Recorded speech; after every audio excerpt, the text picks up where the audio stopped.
The Arizona desert was quiet that evening. The sun had started to slide down the sky, painting the land in soft gold and warm orange. Long shadows stretched across the dry earth. The wind carried a thin whistle through the tall, dry grass, and the air smelled of dust and sun-baked soil.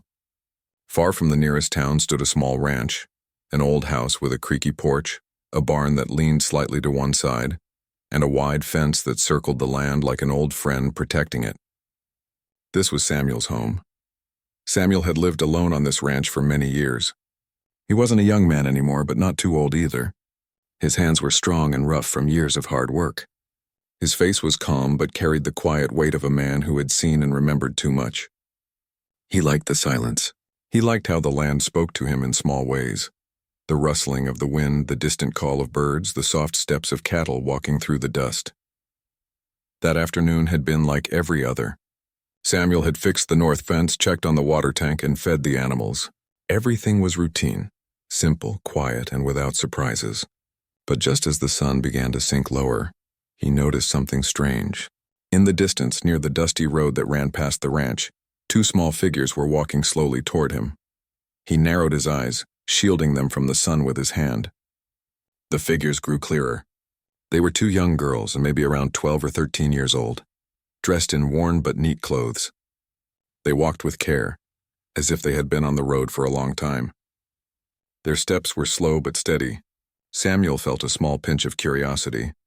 It wasn't common for anyone to walk out this far, especially not children. Samuel gently set down the bucket he had been carrying and walked toward the fence. The closer the girls came, the more he noticed. Their dark hair was tied back, their faces were dusty but calm, and their eyes were alert. These were Apache girls, he realized, from one of the nearby tribal communities.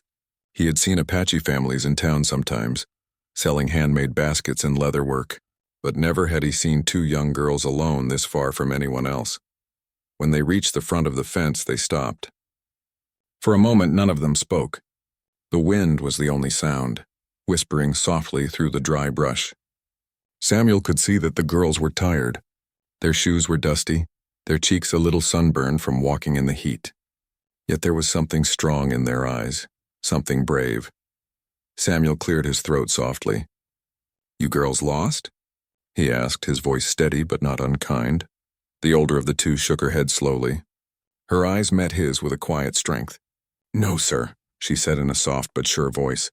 "We came here to find you." Her words surprised him. To find him? He didn't know anyone from their village. He hadn't spoken to many people at all these past years. He had chosen the quiet, and it had suited him well. "I don't believe I know you," he said, his voice thoughtful. The younger girl took a small step forward. She was shy but determined. "Our grandfather told us to come," she said. "He said we would find the man with the scar." Samuel froze for a moment. The scar. He felt his heartbeat slow down, then speed up again like a drum being struck softly at first, then louder. He looked down at his forearm. There on the left side, a long pale scar ran from his wrist to his elbow. It had been there for many years, a quiet mark of something he tried not to think about. Few people knew how he got it. In fact, he had almost convinced himself it didn't matter anymore. But now, these two young girls were standing in front of him, talking about the very thing he had hidden away in his memory. He stepped closer to the fence. "What do you know about this scar?" he asked quietly, almost whispering. The older girl lifted her chin as if repeating something important she had been told many times.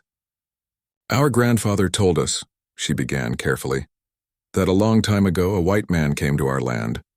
He was hurt, badly hurt. He had this scar.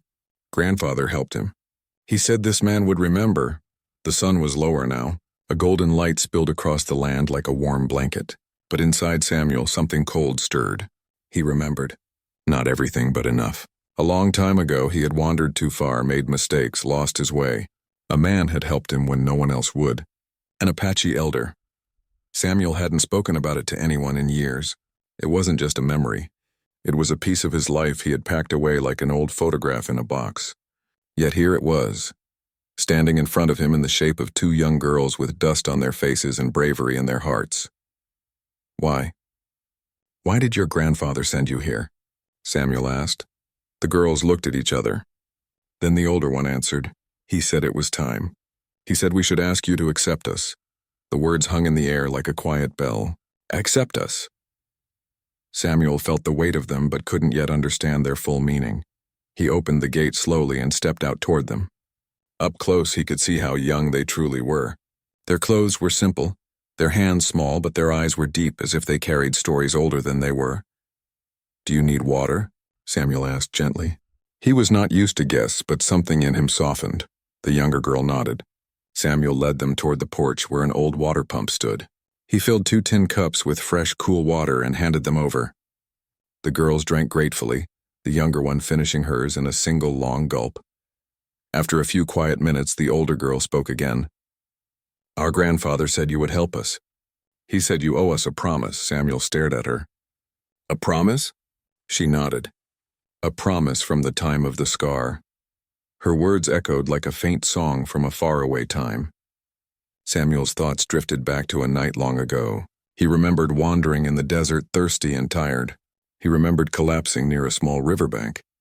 And he remembered a man, with kind eyes and steady hands, wrapping a cloth around his arm where the wound bled. The man had carried him to safety. That man was their grandfather. He hadn't thought of that night in years, but now every detail returned clear as day.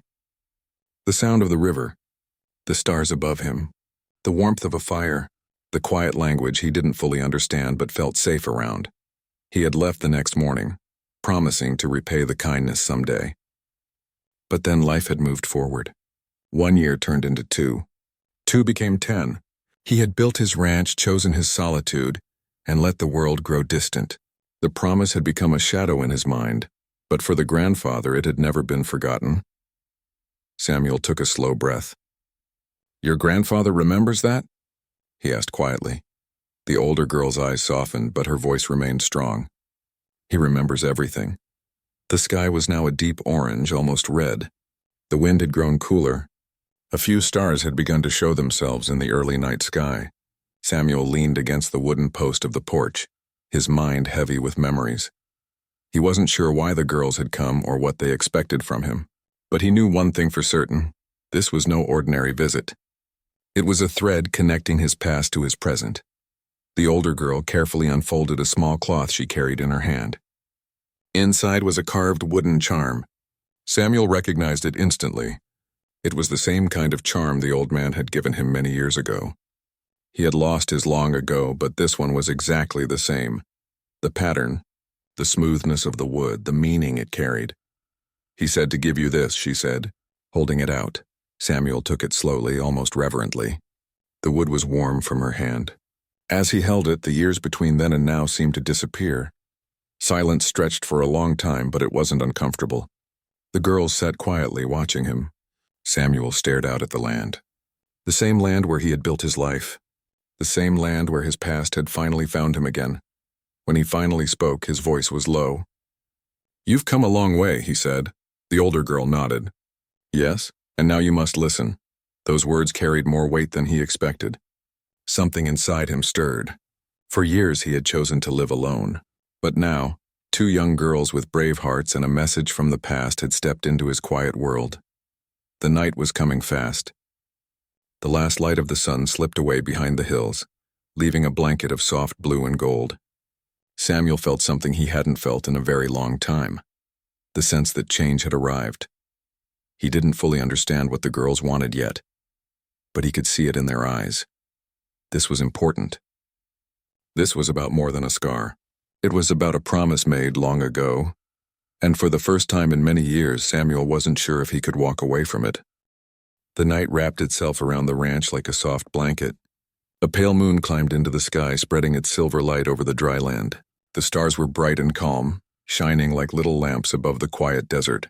The wind was gentle now, no longer carrying the heat of the day, but a cool whisper that moved through the trees and brushed against the wooden porch. Samuel sat on his old rocking chair, the same one he had built many years ago. The 2 girls sat near the steps, their backs straight and their eyes still full of quiet courage. The wooden charm he had accepted from them lay in his hand. He ran his thumb over the smooth carving, tracing the shape again and again as if the memory carved in it might speak to him. He had lived many years alone. He had learned to keep the past buried and the present simple. But tonight everything felt different. The scar on his arm felt warmer, as though it remembered the touch of the man who had once saved him. Samuel broke the silence softly. "Why now?" he asked. "Why come after all these years?" The older girl, whose name he had learned was Lena, lifted her eyes to his. Her voice was calm but carried a seriousness beyond her young age. "Because it's time," she said. "Our grandfather said the promise must be remembered. Our people need help. He said the man with the scar would not turn away." The younger girl, Rosa, hugged her knees close to her chest. Her small voice followed Lena's. "He said you are not just a stranger. You are part of the story, part of the story." The words echoed in Samuel's mind like a soft drumbeat. He had never thought of himself as part of anyone's story.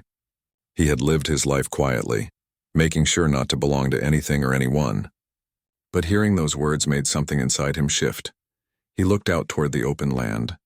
He remembered the night many years ago when the Apache elder found him near the river. He had been weak, lost, and scared.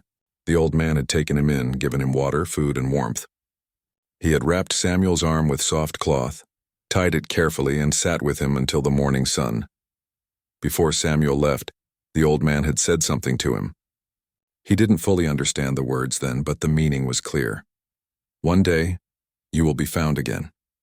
And when that day comes, you must not close your door." And now 2 young girls were sitting on his porch repeating the echo of that old promise. Samuel leaned forward, resting his elbows on his knees. "What kind of help does your grandfather want from me?" he asked gently. Lena took a slow breath. "Our grandfather is old now. He can't travel far. Our home is not far from here, but we need someone strong, someone who remembers." She paused, choosing her words carefully. "There is trouble. Our land is being taken away. He believes you can help us speak. Help us be heard." Samuel frowned slightly, not in anger, but in thought. He wasn't a leader. He wasn't a man who liked being in the middle of other people's problems. But he understood what they were saying. Their grandfather remembered him as someone who owed a promise. "You think I can help?" he asked quietly. "Yes," Lena said simply, "because he trusts you." Trust. That was a word Samuel hadn't heard in a long time. It was a word that carried both weight and warmth. It meant someone believed in you even when you didn't believe in yourself. He stared at the ground, the wind brushing his face. For years he had lived only for himself. But that night the air around him felt full of meaning. Rosa spoke again, her voice soft and innocent. "We walked a long way to find you," she said. "Grandfather said you would be kind." Samuel looked at her small face, at the dust still clinging to her hair, and felt a pull deep inside. They had trusted him enough to walk through the desert to reach him. They had believed their grandfather's words, believed that the man with the scar would not send them away. He took a deep breath and stood up slowly. The wood of the porch creaked beneath his boots. He looked at the open land again, then at the girls. "All right," he said softly. "I'll come with you tomorrow. I'll meet your grandfather." Lena's lips curved into the smallest, calmest smile. Rosa let out a small breath, almost like a sigh of relief. They didn't cheer or shout. Their reaction was quiet but full of trust. The night grew colder. Samuel gave them blankets to sleep on the porch, but they sat close together, whispering in their language. He listened to the rhythm of their words, soft like a song carried by the wind. It reminded him of the nights long ago by the river. When Samuel finally went to bed, sleep did not come easily. He stared at the ceiling, listening to the soft sounds of the desert night. A coyote cried somewhere far away. The wind moved through the trees. His thoughts returned again and again to that promise made so long ago. By morning, the sky was painted in soft pink and gold. Samuel was already awake when the first bird sang. He stepped onto the porch with 2 cups of warm water and some bread. The girls were awake too, sitting quietly watching the sunrise. After a simple breakfast, they began their journey. The girls led the way, walking along a narrow trail that curved through the dry land like a ribbon. Samuel followed, his boots pressing softly into the sand. The sun grew brighter as they walked, but the air was still cool. They walked past dry bushes, tall cacti, and scattered rocks. Samuel had walked this land many times, but this path felt different. This time it felt like walking into a story that had been waiting for him. After a few hours, they reached a cluster of cottonwood trees near a stream. The sound of running water filled the air, soft and clear. A few simple homes stood nearby, made from wood and earth, their walls warm in the sun. This was the girls' village. People looked up as they arrived. Some were curious, some cautious. It was clear that Samuel was not someone who visited here often. But no one turned away. Lena led him to a shaded place near the largest tree. There an old man sat on a wooden chair. His hair was white as snow, his skin lined with the deep stories of many years. But his eyes were bright and kind, the same eyes Samuel had seen long ago by the river. Samuel stopped. His breath caught in his throat. It was him. The old man smiled slowly. "You remember?" he said in a soft, steady voice. His English was broken but clear. Samuel nodded. He didn't need many words. The memory was alive between them. "You were lost," the old man said gently. "Long time ago. You came with the night. We helped you. And you promised." Samuel stepped closer, his heart heavy but not in a painful way, in a way that felt full. "I remember," he said softly. The old man nodded once as if those words were all he needed to hear. "Now it is time," he said. They sat together under the tree while the girls listened quietly. The old man explained slowly and clearly. Their land, the place where their people had lived for generations, was being taken away. The papers were written in ways they did not fully understand. The officials did not listen to their words. The old man believed that Samuel, with his knowledge of the outside world, could help them speak. He did not ask Samuel to fight. He only asked him to stand beside them, to be a bridge between their words and the world that would not listen. Samuel listened to every word. He felt the weight of it, but also a quiet strength inside him. He had lived alone for so long, telling himself that his story ended at his ranch. But perhaps it was never meant to stay there. When the old man finished, he placed his hand gently on Samuel's arm, right where the scar was. "You carry the mark," he said softly. "It means you were part of us once. Now you can choose to be part of us again." Samuel didn't speak for a while. The wind moved through the leaves, making a soft music around them. He looked at Lena and Rosa standing beside their grandfather. He looked at the people of the village watching with quiet hope. Then he nodded slowly. "I'll help," he said simply. The old man's smile was small, but it carried the warmth of a sunrise. Lena and Rosa's eyes sparkled. A quiet sense of peace spread through the group. The rest of the day was filled with gentle talk, shared meals, and soft laughter. Samuel didn't feel like a stranger anymore. He felt like someone who had returned to a place he didn't even realize he had belonged to. That night, as he lay beneath the stars, Samuel thought about how everything had changed in just 2 days.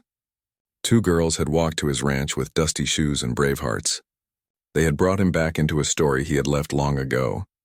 And as the cool wind moved across his face, he knew that the promise he made years ago wasn't just about a scar.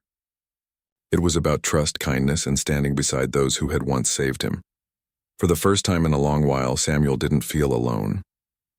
He felt part of something larger, something that had begun with a scar and grown into a bond of hearts and history.